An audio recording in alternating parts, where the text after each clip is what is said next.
우리는 나와 맞지 않는 사람을 대할 때 한치의 의심도 없이 그가 잘못되었다며 그를 내 맘대로 바꾸려 하고 원하지도 않은 충고를 마구 퍼부어댄다. 하지만 그와 나는 서로 다르다는 것을 애써 인정하며 이해하려는 노력이 필요할 것이다. 안녕하세요. 책 읽어주는 재미입니다. 오늘 소개해드릴 책은 코르넬리아 슈테판 슈바르츠가 지은 당신은 타인을 바꿀 수 없다라는 책입니다.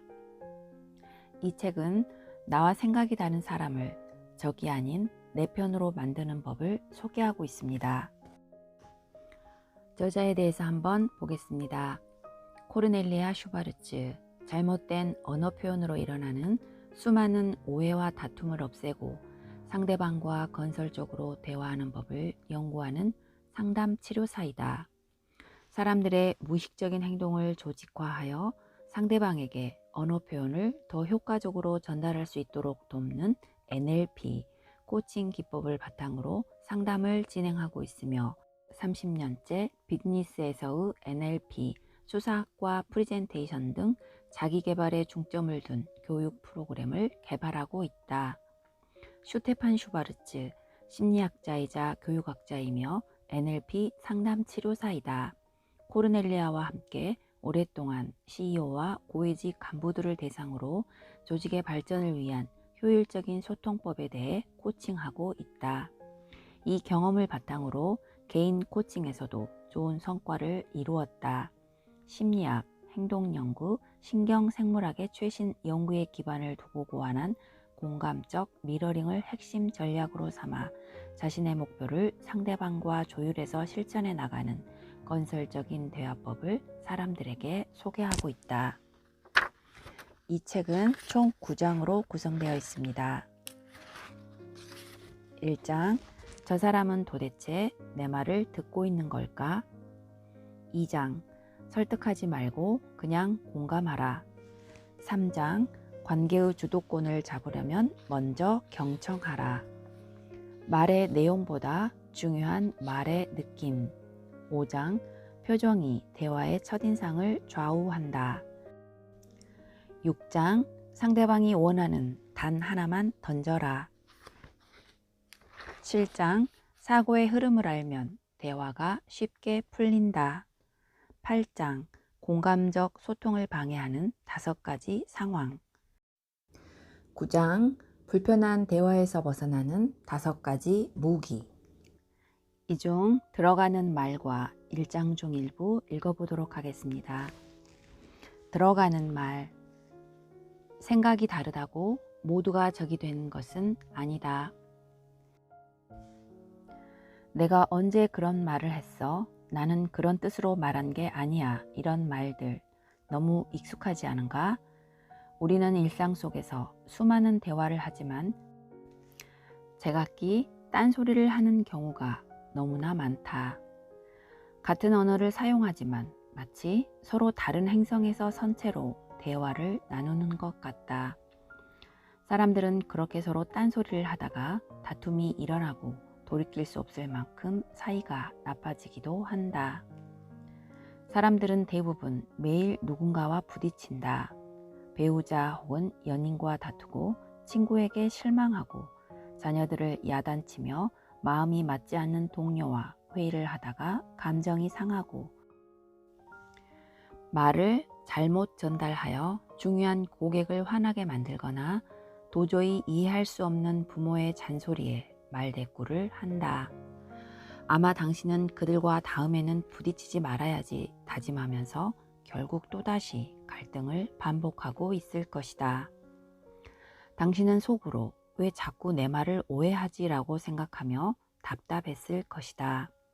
분명 당신은 싸우려던 게 아니라 자신의 생각을 밝히고 싶었을 뿐인데 말이다.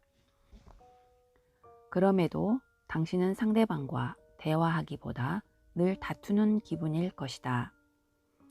상대방과 같은 주파수에서 대화하고 싶다면 주변 사람들과 조금 더 편안하게 대화하고 싶은가? 쓸데없는 갈등을 피하고 싶은가? 그렇다면 이 책을 잘 펼쳤다. 우리는 당신이 일상에서 만나는 사람들과 새로운 관계를 만드는 방법을 알려줄 것이다. 처음부터 오해와 다툼을 방지하는 대화법을 통해 당신은 연인과의 관계를 더 조화롭게 만들 수 있고 의견이 다른 친구와 다투지 않을 수 있으며 직장 동료와 상사를 당신 편으로 만들 수 있다. 또한 아무리 복잡한 상황도 당신이 원하는 대로 컨트롤할 수 있다. 이 대화법의 핵심은 상대방의 생각을 바꾸거나 자신의 의견을 어필하는 대신에 상대방과 눈높이를 맞추고 같은 주파수에서 대화하는 것이다. 그러기 위해서는 당신이 상대방의 시각으로 대화를 진행하고 있고 상대방의 입장을 이해하고 있으며 이 대화 자체를 중요하게 생각하고 있다는 신호를 조심스럽게 보내야 한다. 그럼 상대방은 당신에게 이해받고 있다고 느끼며 우호적인 태도로 대화에 점점 빠져들 것이다. 서로 의견이 다르더라도 유대감을 느낄 수 있으며 오해나 갈등 없이 조화롭게 소통할 수 있다. 세대와 가치관을 넘어 소통하는 법. 우리는 오랫동안 기업을 대상으로 소통하는 법에 대해 상담했다. 이 경험을 바탕으로 개별 코칭에서도 좋은 성과를 이루었다. 우리가 앞으로 설명할 대화법의 핵심 전략은 심리학, 행동연구, 신경생물학의 최신 연구를 바탕으로 고안해낸 공감적 미러링이다. 공감적 미러링이란 쉽게 말하면 당신의 입장을 제시하기 전에 우선 상대방의 생각과 느낌을 먼저 받아들이고 있는 그대로 인정하는 것이다. 당신의 입장을 상대방과 동일시하라는 뜻이 아니다. 어차피 당신도 상대방도 쉽게 바뀔 수 없다. 그저 당신이 상대방을 존중하고 있다는 신호만 보내면 된다. 그런 다음에 당신이 원하는 것을 아주 침착하게 전달하고 성공적으로 협상하면 된다. 앞으로 이 책에서 상대방을 존중하고 있다는 신호를 만들어내고 전달하는 구체적인 방법을 알려줄 것이다. 세대가 다르다는 이유로, 가치관이 다르다는 이유로 무조건 갈등이 일어나는 것은 아니다. 왜냐하면 생각의 차이보다 중요한 것은 관계이기 때문이다. 관계가 좋은 사람들은 생각이 다르다고 해서 무조건 다투지 않는다. 하지만 관계가 나쁜 사람들은 같은 생각을 가지고서도 다투는 경우가 많다. 그러므로 앞으로 우리는 상대방과 좋은 대화를 나누기 위해 어떻게 관계의 기반을 만들어야 할지 알려줄 것이다. 그 전에 당신은 관계의 한 축으로서 책임감을 가져야 한다. 관계에 대한 책임감이 바탕이 되어야 공감적 미러링이 성공적으로 이루어질 수 있기 때문이다. 이제부터 대화가 편안하게 이어지고 좋은 결과로 끝날지 아니면 마치 벽에 대고 이야기하는 것처럼 흘러가거나 심지어 다툼으로 끝날지는 당신의 손에 달려 있다. 소프트 스킬이 필요한 시대. 이미 오래전부터 소위 소프트 스킬이 성공적인 직장 생활과 인간관계의 핵심적인 능력으로 받아들여지고 있다. 하드 스킬이 전문적인 능력이라고 한다면 소프트 스킬은 감정 이입 능력, 타인과 협력하는 능력, 협상 능력, 의사소통 능력, 자기 성찰 능력 등을 말한다. 오늘날 성공적으로 일을 하려면 이런 능력들을 갖추어야 한다. 직장에서 혼자 독불장군처럼 구는 시대는 이미 오래전에 지나갔다. 일상생활에서도 마찬가지다. 이 책을 통해 당신은 사회적 능력과 감정적 능력을 현저히 발달시킬 수 있다. 사람들을 대하기가 훨씬 수월해지고 이해하기 힘든 상황에서도 융통성을 발휘할 수 있으며 상황을 장악하고 당신의 생각을 적절하게 전달할 수 있다. 업무 회의나 스몰 토크를 할 때도 많은 도움이 될 것이다. 그뿐만 아니라 사람들의 행동과 특성을 더 명확하게 인지하는 법, 내면의 욕구를 파악하는 법, 전형적인 갈등 상황에 숨겨진 함정들을 미리 파악하고 피하는 법을 알게 될 것이다. 그 외에 당신이 상대방에게 보내는 신호에 대해서도 조금 더 잘 알게 될 것이다. 사람들과 대화를 할 때 당신은 어떤 모습인가? 당신의 표정과 신체 언어는 무엇을 표현하는가? 당신은 사람을 끌어당기는 호감형인가? 아니면 다른 사람들과 쉽게 갈등을 겪는 문제형인가? 이 책을 읽고 나면 알게 될 것이다. 이 책의 내용은 누구에게나 적합하고 이해하기 쉬우며 일상생활에서도 적용이 가능하다. 용기를 가지길 바란다. 자기 자신을 변화시키고 자신의 목표를 이루는 데 있어서 늦을 때란 결코 없다. 이 책이 많은 도움이 되기를 바란다. 1장, 저 사람은 도대체 내 말을 듣고 있는 걸까? 당신의 말이 타인에게 통하지 않는 진짜 이유. 우리는 서로 다른 세계에서 말하고 있다. 일상에서 일어나는 모든 갈등의 약 80% 정도는 의견 차이 때문이 아니라 서로 딴소리를 하기 때문에 일어난다. 말하자면 각각 자신만의 행성에서 다른 사람들에게 도달하지 못하는 메시지를 전달하는 것이다.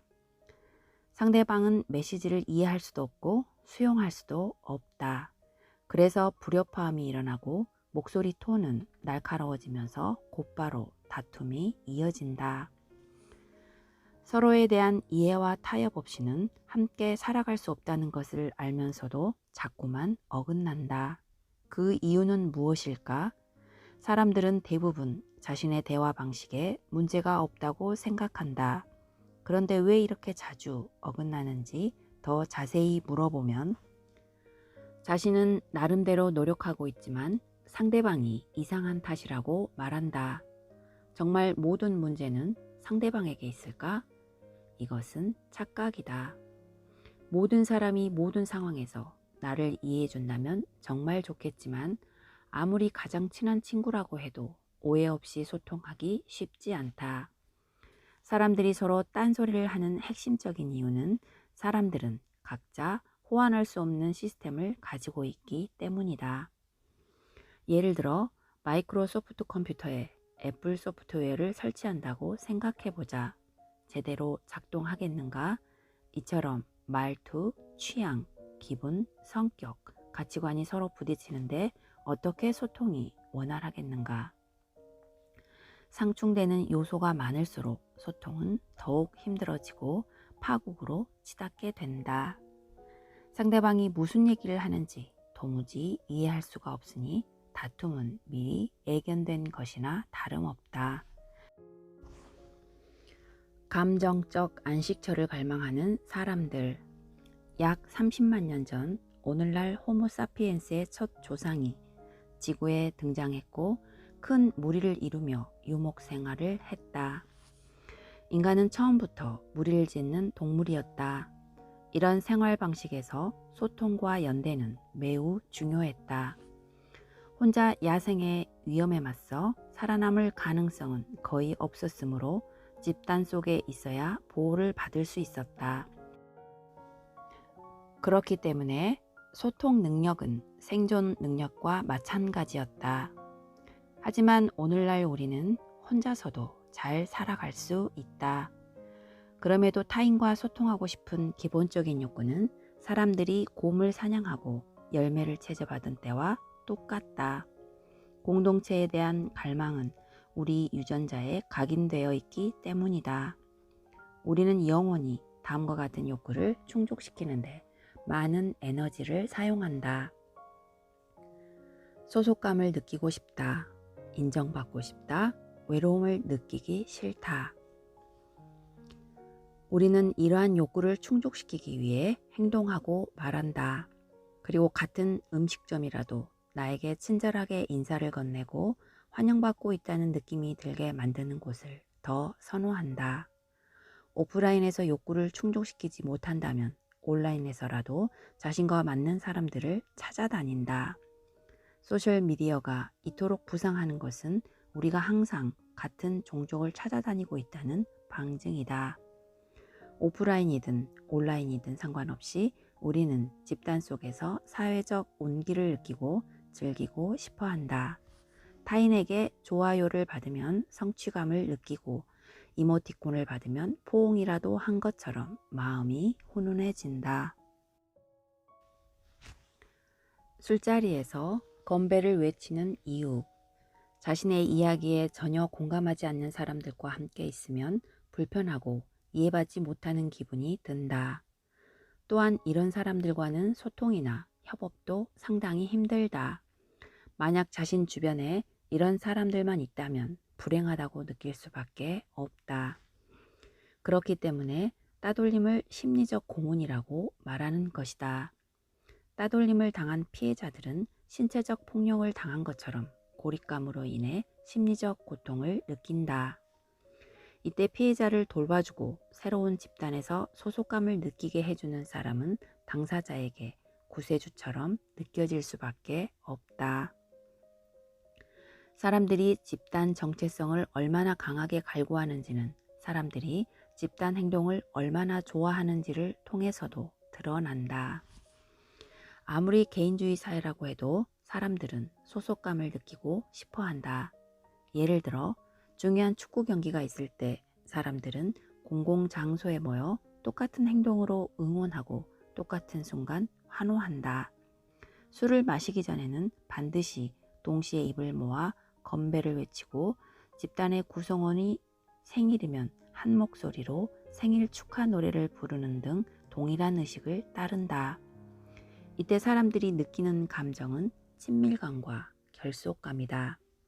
이러한 행동들을 통해 자신도 집단에 속해 있다는 사실을 확인한다. 발맞춰 걸었을 뿐인데 행복해진다고? 여러 연구 결과에 따르면 사람들은 동일한 활동을 할 때 가장 연대감이 형성되고 더욱 협동할 자세가 생기며 감정을 이입하는 능력이 증가한다고 한다. 또한 같은 활동을 하는 집단에서 만난 사이일수록 서로에게 더 많은 호감을 느낀다고 한다. 심리학자이자 스탠퍼드 대학교 교수인 스콧 월터무스는 학생들과 함께 독특한 연구를 진행했다. 교수는 학생들을 나누어 한 무리는 한동안 같이 발을 맞춰 걷게 했고 한 무리는 자유롭게 걷게 했다. 그 결과 학생들은 함께 발을 맞춰 행군한 것만으로 서로에게 더 결속감을 느끼고 게임을 할 때 서로 더 도와주었다. 또한 서로를 훨씬 더 신뢰했다. 소속감은 사람들을 단결하게 만든다. 우리는 무의식적으로 우리와 비슷하게 움직이는 사람들을 선호하고 주로 이들과 의견을 같이 한다. 그로닝겐 대학교의 뇌과학자인 크리스티안 케이서스 박사도 동일한 행동과 정신적 일치의 상관관계에 관한 연구를 실시했고 그 결과 사람들이 서로의 행동을 모방할 때 몸에서는 행복 호르몬인 도파민이 분출된다는 것을 발견했다. 우리가 동일한 행동을 하는 집단에서 편안함을 느끼는 이유를 뇌의 화학작용에서 찾아낸 것이다. 그래서 만약 선택권이 있다면 우리는 외톨이가 되기보다 집단에 소속되는 것을 선호하고 우리가 선택한 집단의 가치를 따른다. 이런 현상은 진화 생물학적으로도 설명이 가능하다. 인간은 일찍부터 생존을 위해 연대감을 상승시켜야 했고 공동의 행동을 조종하는 의식을 만들어냈다.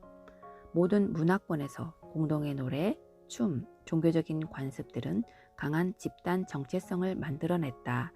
그리고 수백 년이 지난 오늘날 과거의 생존 본능은 그대로 남아 집단에서 배척당하기보다 집단에 맞춰가는 것을 선호한다. 심리학자들은 이를 감정적 안식처를 향한 갈망이라고 표현한다. 우리는 이를 평생 좇으며 살아간다. 함께 울고 웃는 공감세포, 거울 뉴런. 우리가 소속감을 느끼기 위해서는 당연히 의사소통을 제대로 할 수 있어야 한다. 의사소통을 제대로 하지 못한다면 우리는 아웃사이더로 남을 것이다. 사람들은 대부분 타인을 관찰하는 것만으로도 그들의 감정을 직관적으로 이해할 수 있다. 그리고 상대방의 감정에 어떻게 반응할지 머릿속에서 결정할 수 있다. 이처럼 타인의 행동을 보고 우리가 적절한 행동을 고를 수 있는 것은 우리 뇌에 있는 특별한 뇌세포, 바로 거울 뉴런 덕분이다. 거울 뉴런의 작동 방식. 뇌의 전운동 피질에는 직관적으로 타인에게 반응하게 하는 세포들이 들어있다. 예를 들어 누군가 우는 것을 보면 우리도 슬퍼진다. 누군가 우리에게 미소를 지으면 우리도 미소를 짓는다. 이것은 우리의 행동이 누군가 발신하는 코드에 따른다는 것을 의미한다. 뇌는 순식간에 코드를 해독한다. 말뿐 아니라 표정과 신체 언어의 코드까지 해독하고 어떻게 응답할지 결정한다. 거울 뉴런의 작동 방식은 정말 경이롭다. 우리는 그냥 관찰할 뿐인데 이 뇌세포는 우리가 마치 상대방과 똑같이 경험한 것처럼 신호를 보낸다. 우리가 상대방을 따라 함께 기뻐하고 함께 슬퍼하고 함께 열광하는 것은 거울 뉴런 덕분이다. 우리가 영화를 볼 때 주인공과 함께 웃고 울고 주인공이 두려움에 땀을 흘리면 우리도 손에 땀을 쥐고 주먹으로 배를 맞으면 마치 우리가 맞은 것처럼 몸을 웅크리는 것도 마찬가지이다. 거울 뉴런은 타인의 감정을 경험할 수 있게 해주기 때문에 공감세포라고 부르기도 한다. 우리는 거울 뉴런을 통해서 타인이 어떻게 느끼는지 집중적으로 경험할 뿐만 아니라 그 감정에 전염되기도 한다. 이때 우리는 상대방과 같은 것을 느끼고 똑같은 신체적 상태가 된다는 것이 핵심이다. 거울 뉴런은 행동 계획에 관여하는 뇌 부분에 있기 때문에 상대방을 미러링하라는 명령을 내린다. 상대방의 증상을 감지하는 것을 전문가들은 공유 생리현상이라 부른다. 공감을 통해서 우리는 상대방과 동일한 신체 상태가 된다. 이런 생리적 미러링이 자율신경계까지 도달한다는 사실은 피부 전도도 측정을 통해서 알 수 있다. 내담자에게 극도로 집중하는 치료자의 경우 몇 분 지나지 않아 내담자와 똑같은 피부 전도도를 보이기도 한다. 누군가의 감정에 이입하면 호흡과 심장 박동수도 같아진다. 우리는 아이들을 어떻게 미러링 하는가? 3살짜리 조카를 오랜만에 만났다고 상상해보자. 조카가 당신을 보며 환호성을 지르고 양팔을 벌리며 다가올 때 당신은 자신도 모르게 눈높이를 맞추기 위해서 허리를 숙일 것이다. 그리고 조카를 따라 양팔을 벌리며 조카의 환호성에 높은 목소리 톤으로 호응할 것이다. 자신도 모르게 조카의 행동, 목소리, 톤, 표정 등을 미러링 하는 것이다. 억지로 애쓰지 않아도 가능하다. 미러링은 아주 자연스러운 반사 행동이다. 완전히 아이의 입장이 되어서 아이의 기분 상태를 받아들이면 자연스럽게 행동이 같아진다. 탁구를 하는 것과 비슷하다. 우리에게 공이 오면 우리는 공을 맞받아 친다. 또 새로운 공이 날아오면 우리는 또다시 맞받아 친다. 이 경기를 계속하다 보면 우리는 점점 상대방의 움직임에 맞춰가게 된다. 이때 즉각적으로 사람들 사이에는 강한 유대감이 형성된다. 당신이 누군가를 미러링하면 당신은 행동으로 다음과 같은 메시지를 전달하는 것이다. 나는 너를 이해하고 있으며 너의 언어로 이야기할 것이며 우리는 같은 것을 경험할 수 있어. 이것이 바로 성공적인 소통의 비밀이다. 만약 당신이 웃으며 달려오는 조카에게 팔짱을 끼고 어두운 표정을 한 채 낮은 목소리로 정치에 대해 이야기한다면 조카는 어떻게 반응할까? 조카는 어리둥절해서 당신으로부터 몸을 돌리고 함께 놀거나 대화하고 싶어 하지 않을 것이다.